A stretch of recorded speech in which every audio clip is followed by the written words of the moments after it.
Hey guys, I'm Mark, I'm Alon. and welcome to another episode of The Next Man Up.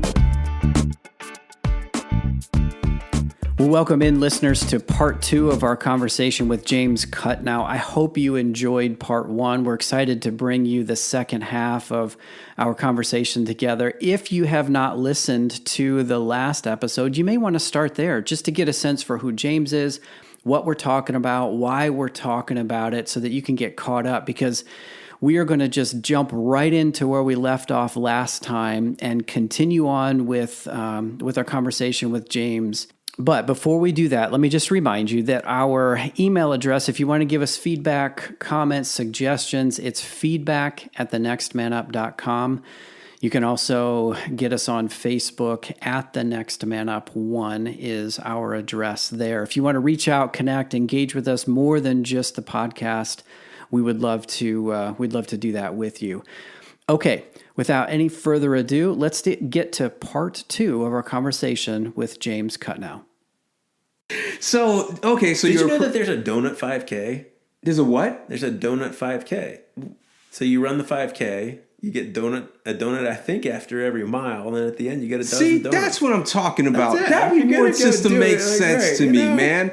I just walked like 3.1 miles. I think I should get a donut. Exactly. Are you done? All right, I'm done. It's sold out every year. Why do you think it's sold out every year? There is, I think it's Butler County, southwestern Ohio. There's actually a donut trail. I know. I saw that. I Yes. just saw that being advertised downtown Columbus. I actually have hit one of them, and it was really good. They had this fried cream cheese Danish. Like, I know we're All off right, on a guys. tangent So here. we are but- no longer Next Man Up. We are the Next Donut Up. And you heard it here Send you a first. dozen You too. just never know. We're changing it over. You can now start looking us up by donuts and categories of donuts. Anyway, all right, let's get back on track. Yes. All right, so James, you're a principal at Graham Elementary Middle School, and so you work with young people all the time. Yes. And it's not just young people, students. You also work with parents as well in the community. Kind of comes with the territory. Comes with the territory, right? So I guess, like here it is. Like you got a pretty wide view of a lot of different things going on when it comes to family. And so, like, what are you seeing with young people today is one question. Like that, especially like with boys. Like, what are you seeing with boys? What are they needing? What are they yearning for? And then also, like, what are some tips you can give to families, parents of those young boys that you're seeing, especially like, if there's anything that needs to be advocated from a young person that maybe they may not hear from their child. Does that make sense? I think so. Okay. I know, it's huge. I think in terms of what I experience and what I see at my school and over the years, is the most important thing is building relationships. And so building trust with students is not always easy. Yeah. Especially as the principal, the one doing a lot of the discipline. But it also, because of that, I think creates incredible opportunities for deeper relationships. So the kids that I know best are usually the ones that are getting in a little bit of trouble. Yeah. The ones you The see more ones I frequently. don't know as much are probably the ones that don't really get into too much trouble, which is fine. But I think taking advantage of those opportunities when a student's in your office or student needs support, just building trust, building relationships. And so initiating conversations, if I could give advice to teachers or to parents, every individual, every boy, every student wants to be engaged, wants to be trusted, wants to be respected. And so if they don't sense that, it is more difficult or won't go anywhere. And so how do you do that? How do you change maybe your approach? How do you reflect on a current situation that might be challenging is difficult. My wife and I, with all of our kids, I think the most important advice we could give from our own experiences is building back into relationship. And so if one of our kids is struggling with something or not following a rule or an expectation, it goes back to relationship. That, this is breaking our own relationship. We need relationship. We need to talk about these things, even if we don't always love it, or even if it's not easy. Yeah. And so I think the same thing happens in schools. And so I see students acting out or acting or getting into trouble because of a myriad of reasons, but they mostly need attention. Yeah. Or they lack certain skills that they need developed. And so there's other factors too. I think society preaches for different types of students. They just need a better father figure. They need a better environment. And I think that that's true in certain ways for certain students. But more than anything, it's about relationships. Yeah, that's good, man.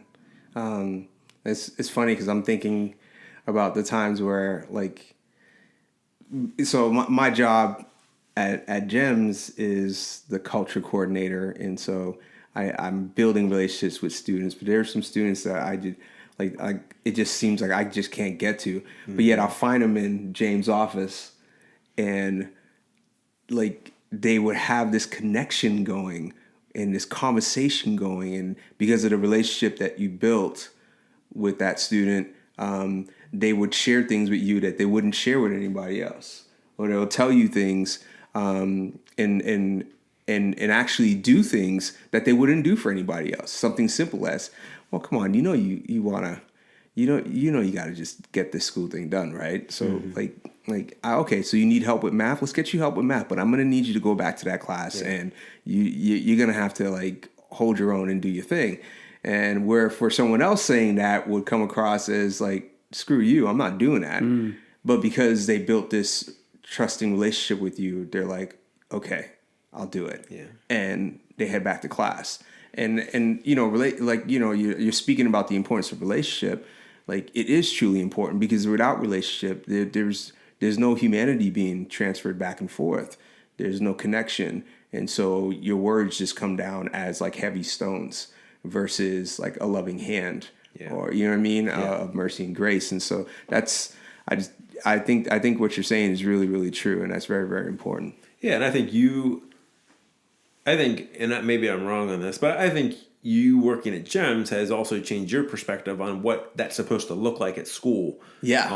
And so instead of a student just getting detentions and suspensions, it then turns into Alon taking a student out to shoot hoops for 10 minutes to kind of change the environment and reset the emotions before they can come back and try again. Yeah. And some people don't agree with that, and I think a phrase that I hear more and more now is that fair doesn't mean equal. Mm-hmm. Right. And so looking at your own kids, looking at your students, and wanting and needing to be fair doesn't mean it's going to be the same for every kid. Sure. And so being able to look at it at individual students and what do they need right now, or what do they need big picture, and how can we try to bridge that gap so that they can be more of a whole person. I don't know if that's a great word or not, but just continue their own walk as an individual. Yeah, well, to grow into person and to being they're aiming for, and they actually desire and want in their hearts. It may not be what you see right now, but they're desiring, right? Which brings me to an interesting thing, because like your take on discipline is, even like GEMS itself, its take on discipline is different than most schools. Mm-hmm.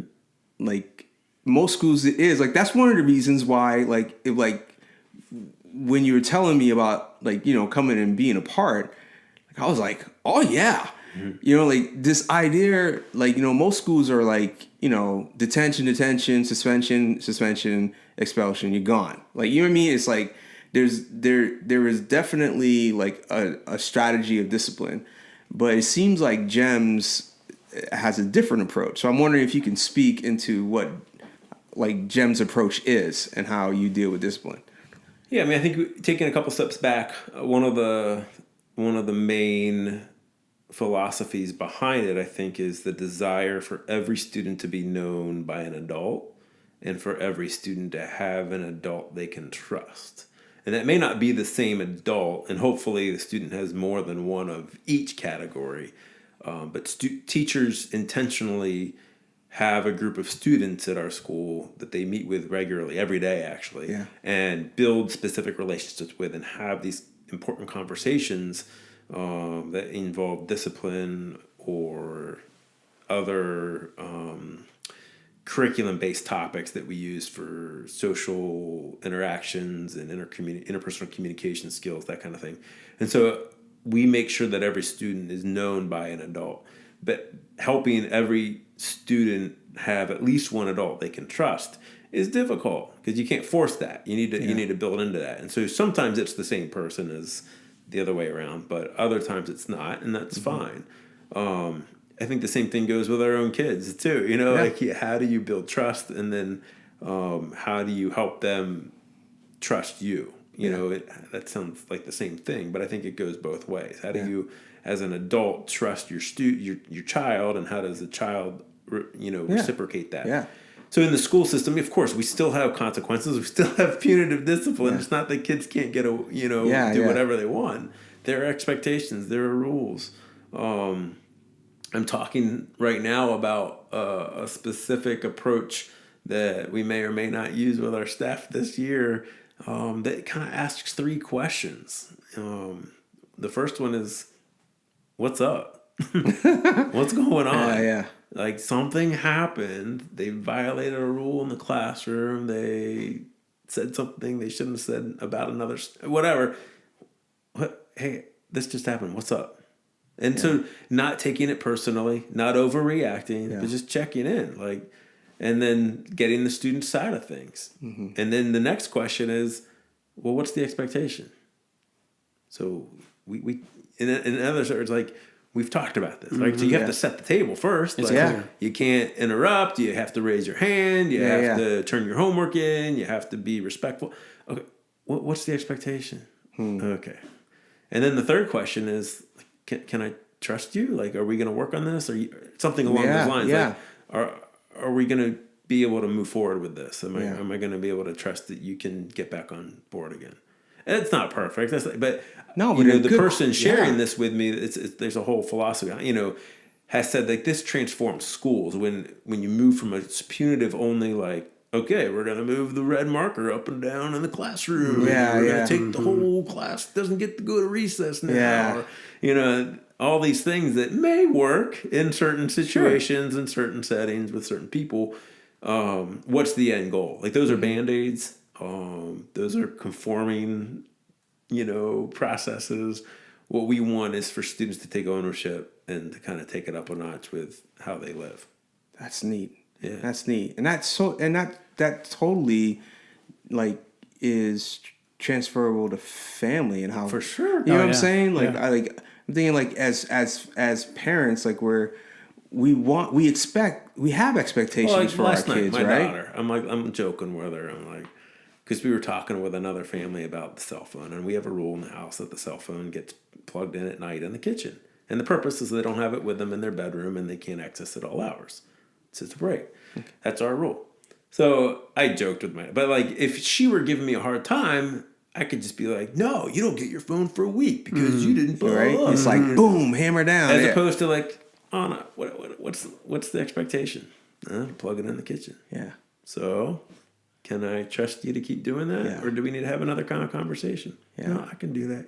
How do you? Yeah. It's a chance for their explanation, their voice to be heard. There's still authority. There's still rules. Yeah. But the trust, though, that trust that also just the trust that this is a relationship, and you know what I mean. We got to build this bridge, or else no one's gonna be able to cross over on it. Yeah. So that's neat, man. I dig it. I like it a lot. Yeah. So you've been using the word relationship a lot. Clearly, that's a big overriding philosophy at GEMS, and it's a philosophy of how you parent as well.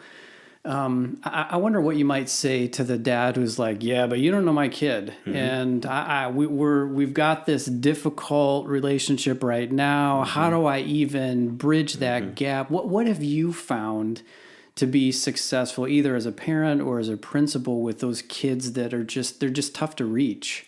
I think it's finding out what they like and trying to engage their world. And like my oldest son is just so into Doctor Who.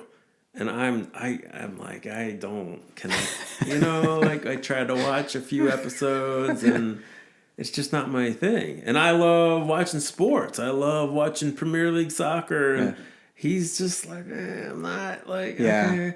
And that's fine. Like, it doesn't mean you force something in, but how can you find common ground? Like, what can I do? Yeah. What can I engage in his life that he really likes? Or, my kids. And then tapping into that. Yeah. And being intentional. And don't be afraid to take those risks. I mean, even as my youngest, we just had the talk with him this summer. It was funny. I'm mapping out, like, hey, what do I need to talk about? What do I need to cover? And, like, I wasn't nervous about it, but it's also like, this is a big moment. This is important.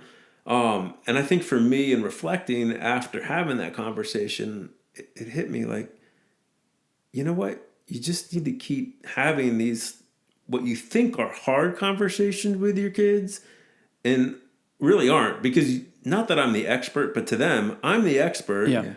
Yep. They just want to be engaged. Yeah. And so I can go talk to my 15-year-old about drugs and sex and making decisions for the world and whatever, that are sometimes, as an adult, you're like, oh, I don't know how do I approach it? No, you just take the risk. Yeah. What have I done my whole life growing up? I've messed up by trying, you know what I mean? Like, so why not take the initiative to help? Anyway, so I think the same thing happens. So if someone says, man, you don't know my kid, there's got to be something that you can invest in. Yeah. Even if it's not rubbing you 100%, like, I'm into that. Yeah. Yeah.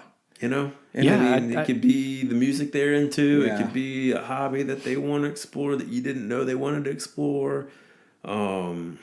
It could just be saying, hey, let's go do this thing together and let's see if we like it.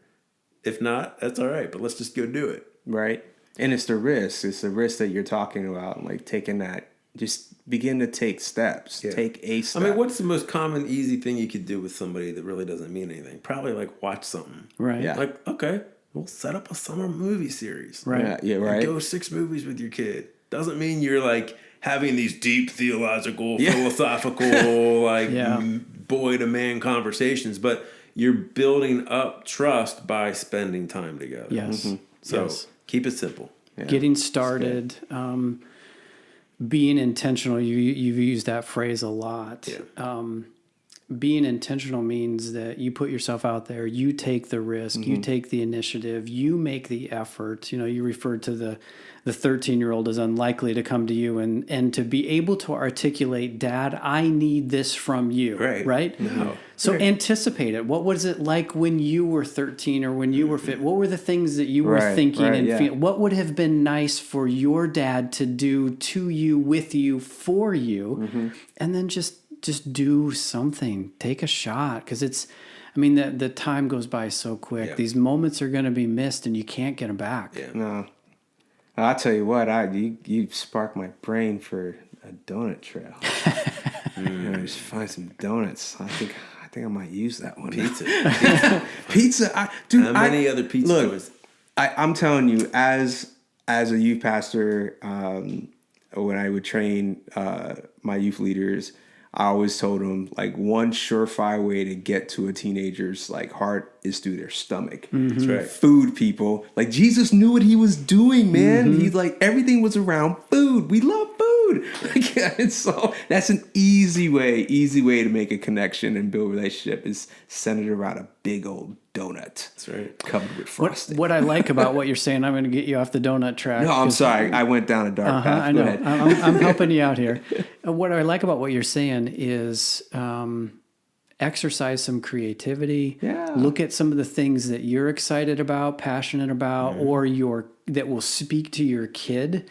You know, it's not English Premier League for yours, but it could be Doctor Who. And so how do you put yourself aside and recognize the needs there, and then just do something, like be creative. Yeah. It's not, I recognize that we talk about having hard conversations and we talk about big things here, but it doesn't always have to be that. And I think, you know, guys in general enjoy doing activities together, but those create moments for those conversations. And I forget exactly how you said it way back, but the shared memories, those moments, those shared experiences. Like, be creative. You know, there may not be the rule book or the playbook to follow, but that also means we've got a lot of freedom and flexibility to create and be unique in this process too. And but we just have to do it. And fail and succeed. Like, I mean, it's like, it's okay. Right. You know what I mean? That's comes along with the risk. How many times have we said kids don't need us to be perfect? No. They just need us to be engaged. Yeah, over and over and over. Yeah. Man, I appreciate you, James. I really do. This is just, having you on the show has just been something I've been looking forward to, and such, man. Dude, like, you know, just if there's any parents out there or fathers or other, we don't know who's listening. Another principal could be listening, like, and they want just to reach out and maybe pick your brain on some things. What are some ways that people can get in touch with you, if you don't mind sharing? Yeah, I'm not on social media. Yeah, I know. It's just you're one of those guys. So email is fine. What's your email? What's the best? My email is james.kutnow. So that's KUTNOW@gmail.com. All right. Cool. Well, thanks for being here, man. Yeah, this was fun. For joining us. We always we try to make it enjoyable and fun. And I know sometimes our guests come in and a little bit like deer in the headlights. What's going to happen? This has been a great. I mean, like you said, Alon, it sparked some thoughts in my own head that I need to go back home and start up myself. And this is good. Jump on. Yeah, this is good. It's been good. Appreciate you being with us. Appreciate you, man. Yeah. Thank you. Thank you. All right, listeners. Until next time. Adios. Adios.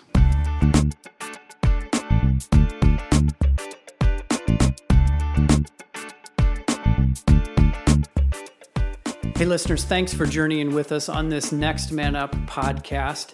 You know, we would love to hear from you. Maybe you have a question or an idea, perhaps a topic for us to consider. If that's you and you want to reach out to us, you can get us at feedback@thenextmanup.com. That's feedback@thenextmanup.com. Again, we'd love to hear from you.